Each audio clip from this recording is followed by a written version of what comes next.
morning. It is 5 a.m. Monday here in Manila. I'm Raine Musngi with your first look at the news.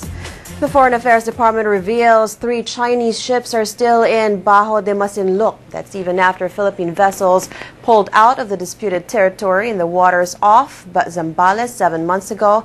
Foreign Affairs Secretary Albert De Rosario said they continue to call on China to respect the Philippines' exclusive economic zone and pull out their ships from the territory.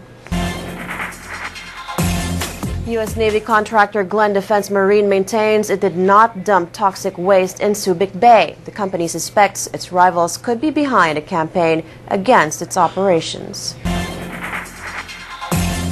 In the U.S., another Filipino has died from the November 16th oil rig explosion in the Gulf of Mexico. 49-year-old Avelino Tajonera was one of 4 Filipino workers badly burnt in the accident. He passed away Saturday morning. Moving on, another suspect in the Maguindanao massacre is captured in Midsayap, North Cotabato. The CIDG and North Cotabato police found 37-year-old Bong Andal in his hideout.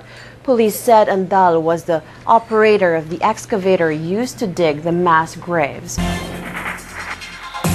Manila Archbishop Luis Antonio Tagle joins the College of Cardinals, the body responsible for electing a new pope. The move is seen as the Vatican's vote of confidence in the Philippines. An official of the Catholic Bishops' Conference of the Philippines is urging the faithful to use the Catholic vote in choosing their rightful leaders this coming 2013 polls. The CBCP earlier said it will endorse candidates who are pro-life.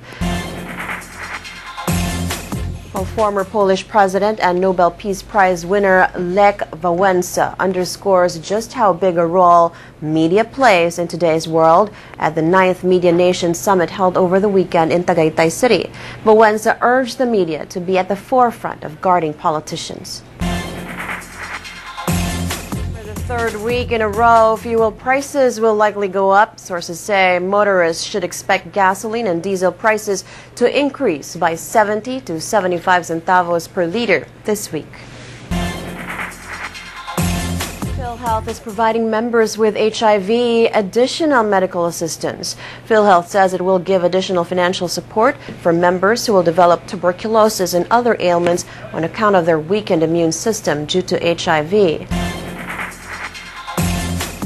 On to the markets now. For Wall Street this week, volatility is the name of the game, with the S&P 500 above the 1400 level after 5 days of gains. Traders will be hard-pressed not to cash in on the advance at the first sign of trouble during negotiations over tax hikes and spending cuts that resume next week in Washington. In Europe, shares posted their best weekly gain so far this year after rising a 5th day on Friday. Eurozone finance ministers, the IMF, and the European Central Bank will make a 3rd attempt at resolving the issue of paring down debt to sustainable levels today. Egypt's benchmark stock index plunged by more than 9.5% Sunday, the first trading session since the country's Islamist president issued decrees to assume sweeping new powers. The dive also came as police in central Cairo fired tear gas at protesters who accused the Egyptian leader of a blatant power grab.